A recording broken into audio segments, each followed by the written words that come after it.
I work as a park ranger in the Deep South.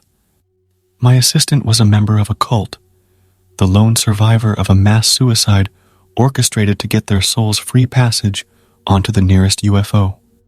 His name is J. Hardwick, and mine is J. Salem. To avoid confusion, everyone just calls him Wiki and me Little J, even though I despise that nickname and always have. The Little J thing is an old and rather worn-out joke, as I stand about 7 feet tall. My parents were also monstrously tall, and their parents before them too, and so on and so forth, probably all the way back to the time of the Denisovans. Just like Great Danes are inbred for their gargantuan size, apparently my family followed a similar policy of foolhardy eugenics. Regardless, I prefer people to just call me Jay. The little thing gets old. "Hey Jay," Hardwick said to me, "does that look normal to you?" He pointed across the field where a two-headed black bear stared at us, blinking in bewilderment. "It doesn't not look normal to me. Just ignore it. Rule number 1 of this job is to always ignore everything that doesn't immediately threaten your life. And even some of the stuff that does, maybe." I looked down from the bear, but Hardwick was still frowning. "He has a hat on." I looked up, and Hardwick was right. One of the bear's 2 heads had a Herbalife cap on. I frowned. "Well, that's not against the law," I said. "Bears can wear hats."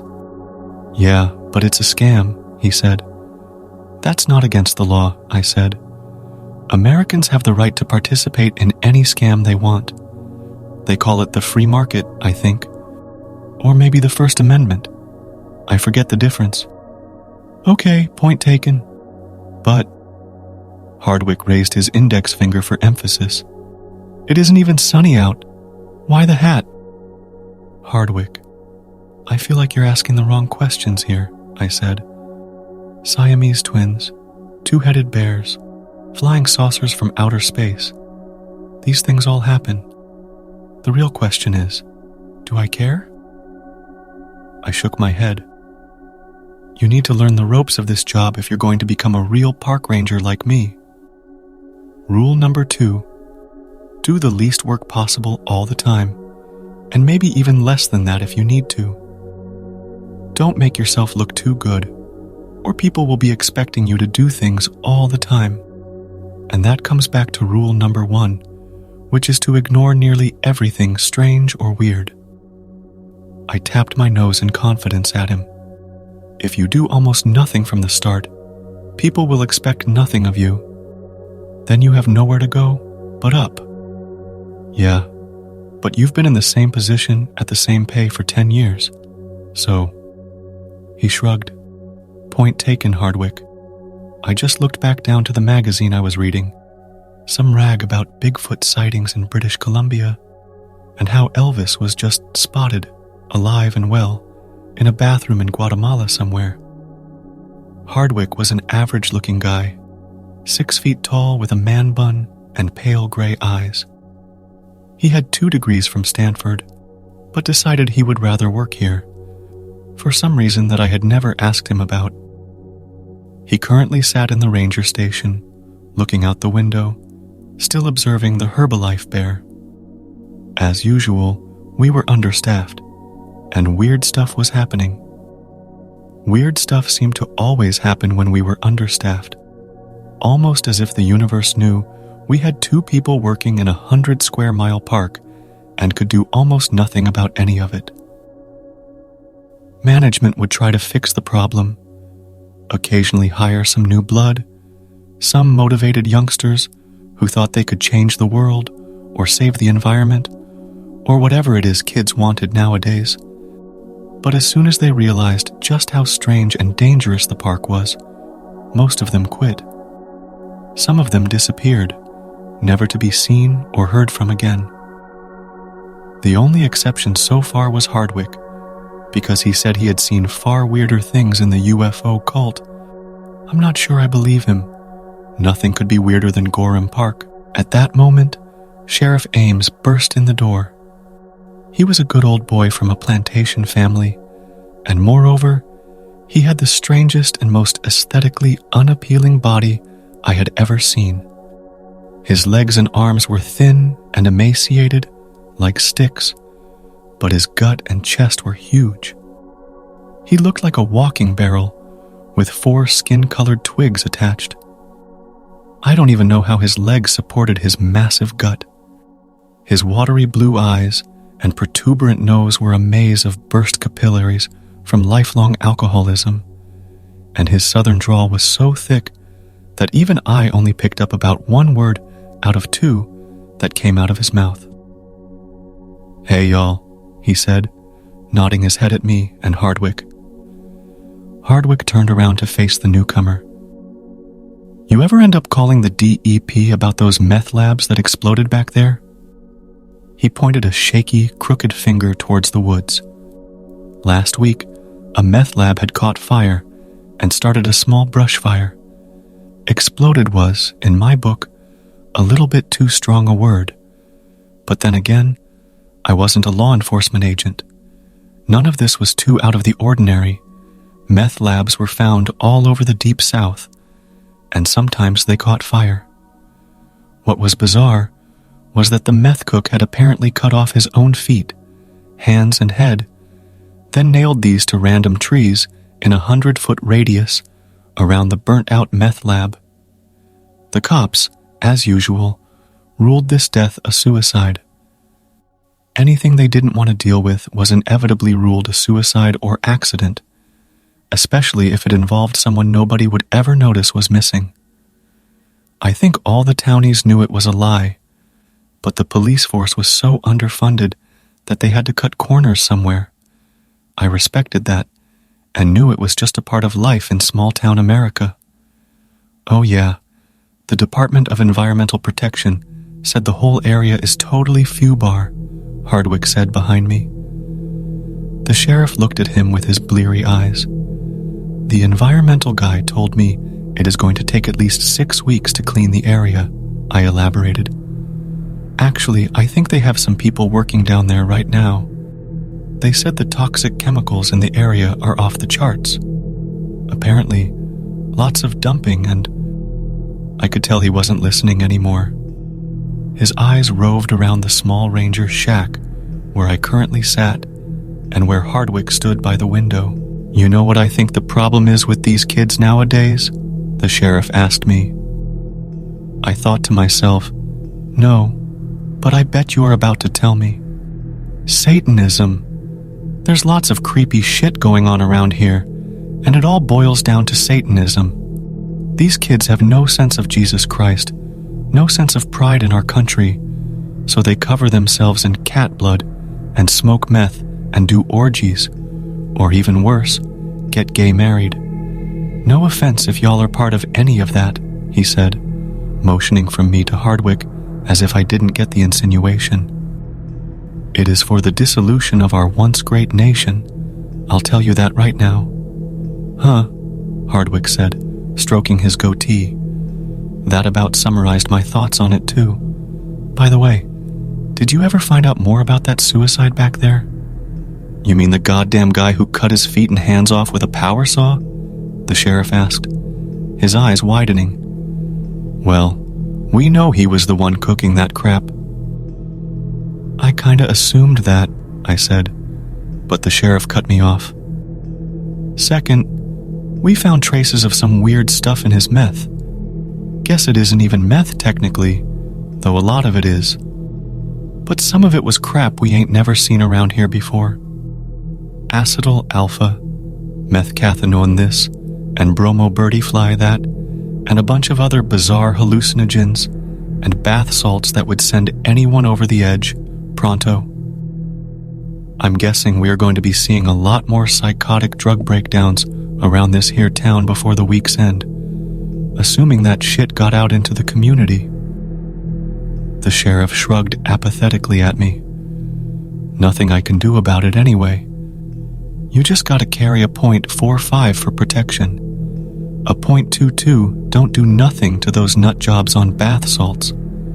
They laugh it off like it's some sort of a paintball gun. He raised his hand to the ceiling.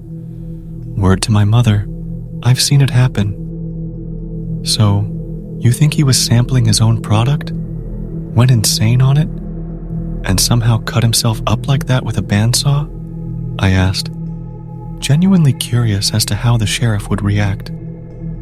He leaned close to me, a subtle smell of rum or some other sweet spirit on his breath wafting over me, and whispered, as if he were confiding the answer to the mystery of life, the universe, and everything else to me.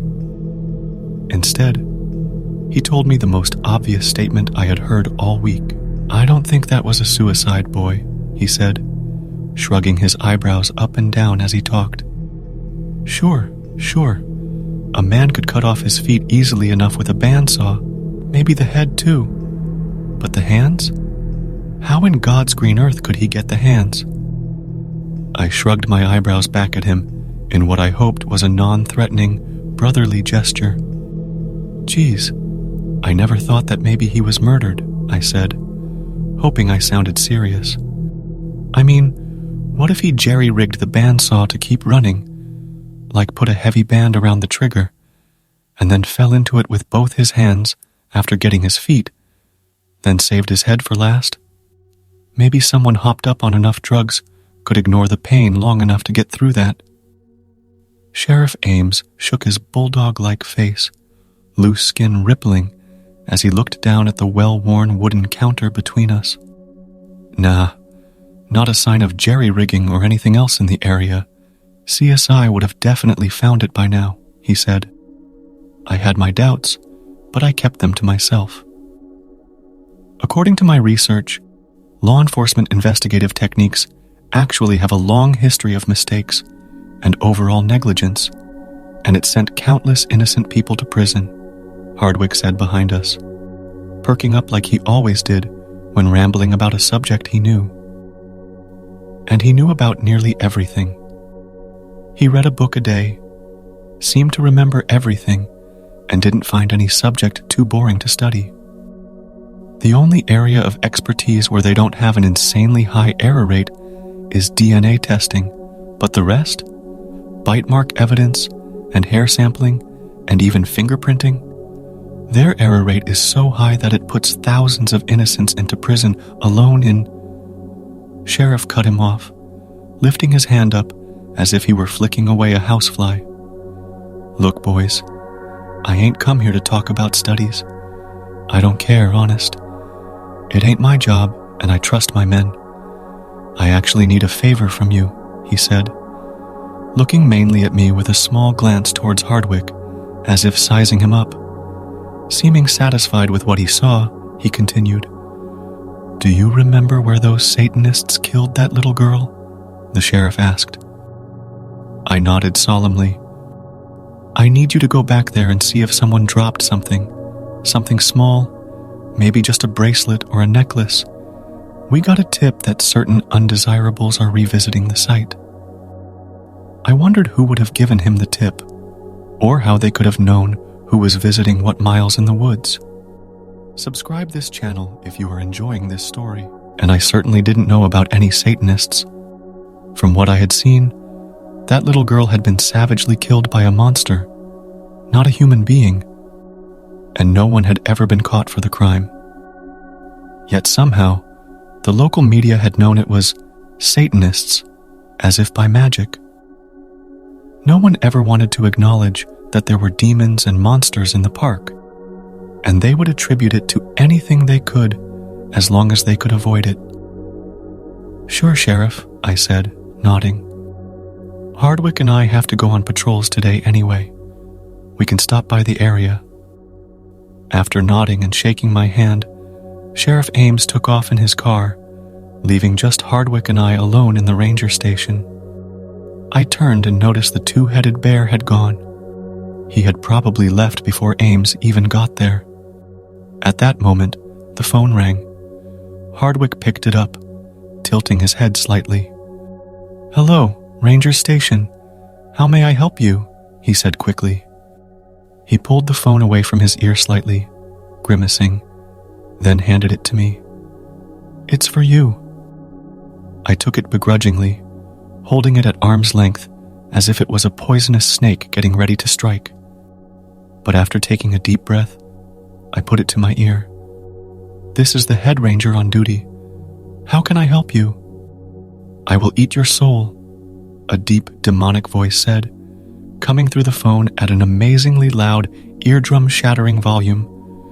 "I will kill everyone you love in front of you and rip off your skin. I will burn your town to the ground, for I am the destroyer of stars, the devourer of worlds, and the bringer of the dead lights. You will all tremble before me.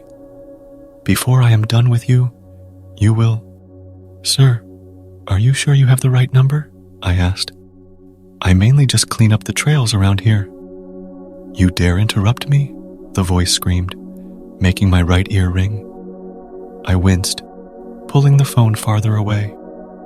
"Listen to me, maggot, and listen closely. If you go to the spot where the girl's sacrifice was performed, you will die. Stay far away. If you want to extend your puny life by even a single minute, you will avoid the areas we have deemed holy ground. Remember this, or today will be a day of endless torment and pain for you." With that, the phone call ended. The dial tone seemed so quiet and serene by comparison that I forgot to hang it up. "What was that about?" Hardwick asked, curious. "Wrong number," I said, walking the phone back to the cradle. "All right, let's get this over with. We need to go to the spot where that little girl died and see if we can't help somehow." I sighed. "I guess we better do it while there's still daylight, as I really don't want to be trapped out there after dark." We grabbed some protein bars, water, and a couple walking sticks, and headed out. As we got a few miles out on the packed dirt trail, mostly walking in silence and enjoying the scenery and the smell of pines and maple, Hardwick lit up a joint. "Hardwick, you should not be smoking that shit on the job," I said. "In fact, you shouldn't be smoking it at all. It makes you stupid, and it smells like a skunk ate another skunk then shit him out." Hardwick shrugged, ignoring my point. "I don't get how the sheriff knew someone was visiting the site," Hardwick said, "or why he couldn't just go himself, or send one of his cop buddies to do it. Why come to us? None of this makes any sense." "I have a feeling that if Sheriff Ames tried to hike 5 miles off the beaten path, up and down all these hills, his heart would explode, and that would just give us more paperwork to do." "Besides," I said, stopping to move a large branch off the trail, "we need to clean the paths up anyway. I haven't been out this way in over a month." As I dragged the immensely heavy oak branch towards a deep pile of brush, 10 paces or so off the trail, I saw a long arm begin to snake out from behind a tree and approach Hardwick. It looked like an optical illusion at first, because the tree was only a couple feet wide, but the arm that came out looked like it went on forever. By the time I noticed it, literally over 10 feet of white, bony arm had extended, and it was still coming out, like a massive cobra, uncoiling from a tiny basket at the tune of some invisible snake charmer. Hardwick," I said, my mouth suddenly going dry. I could only point silently while the blood drained from my face as the arm came to within inches of his shoulder. He raised one eyebrow at me as he took another inhalation off the joint, and then all hell broke loose. The arm grabbed him with an iron, vice-like grip and dragged him out of view so fast that he looked like nothing more than a Hardwick-sized blur to me. Behind me, the same voice I had heard on the phone began to speak. "You couldn't wait to meet death, to die screaming and watch your friend be torn apart, limb from limb," the demonic voice said, incredibly deep and resonant. I felt every word shake my bones as it spoke. I turned and saw one of the most hideously deformed creatures I could ever imagine. It stood over 15 feet tall, with the same endless bony arms as the other one that had come from behind the tree. It was entirely naked, bone-white, emaciated, and nightmarish looking in every sense of the word. Its eyes looked like pure white cataracts with a thin bluish film near the pupil. Its skin clung so tightly to its body that I could see every rib and bone that composed it. Its nose looked like the thin slit nose of a snake, and its ears were missing. But its smile was the most disturbing part. It had a grin that looked far too wide for its face, showing off dozens of bleeding, sharp little teeth. Small rivulets of blood ran down from its mouth, leaving pink streaks over the bottom portion of its entire face. From behind me, I heard Hardwick shout, then a gunshot. I turned and saw Hardwick holding a pistol, another creature like the one before me, holding him 10 feet off the ground. Its other long arm snaked out and whipped the gun out of Hardwick's hand, sending it flying far away into the brush, and I knew we were doomed. Hardwick always carried a small .22 on him for protection, but I had nothing more deadly than a Swiss Army knife on me. Then, just as all hope left me, I heard a roar from behind me and a scream of pain from the creature that had spoken to me. Turning quickly, I saw the two-headed bear bound out of the woods and rip into the monster's thin, immensely long leg. With a quick snapping sound, one of the heads snapped its femur, sending a bloody spike of bone out through the monster's flesh. I heard Hardwick fall with a grunt as the other creature dropped him and began to draw forward, planning on attacking the bear. But with all of its attention on the main threat, it didn't see me as I ran at him from the side, raising my walking stick and whacking it across the head as hard as I could. I heard a crack of bone, and then the creature looked unsteady, stumbling along for a few steps before falling. The two-headed bear quickly rushed forward and went for its throat. "Hardwick, run!" I said, pulling him up and heading back to the ranger station. I don't think either of us have ever sprinted 3 or 4 miles so fast before in our lives. I thought at multiple points I might pass out, but we made it back to the station in record time, panting heavily and chugging water after water before slumping down against the wall. We looked at each other. "Did we just get saved by that Herbalife bear?" he asked me. I nodded, smiling. "I think we owe that two-headed bugger quite a bit," I said. "Hell, I'll buy it a whole steak dinner with mashed potatoes and apple crisp for dessert. He deserves it. Why do you think he saved us?" I could only shake my head, having no answer. Things continued to get weirder after that, and I know at least one of those monsters and two-headed bear survived, because I would run into them later that week. I wasn't going to give up on being a park ranger just because of a couple near-death experiences, after all. This was my place, and I felt like I belonged to it, just like I hoped it belonged to me in some way. Later on, I would immensely regret not reaching the site of that girl's murder, as the sheriff had been right.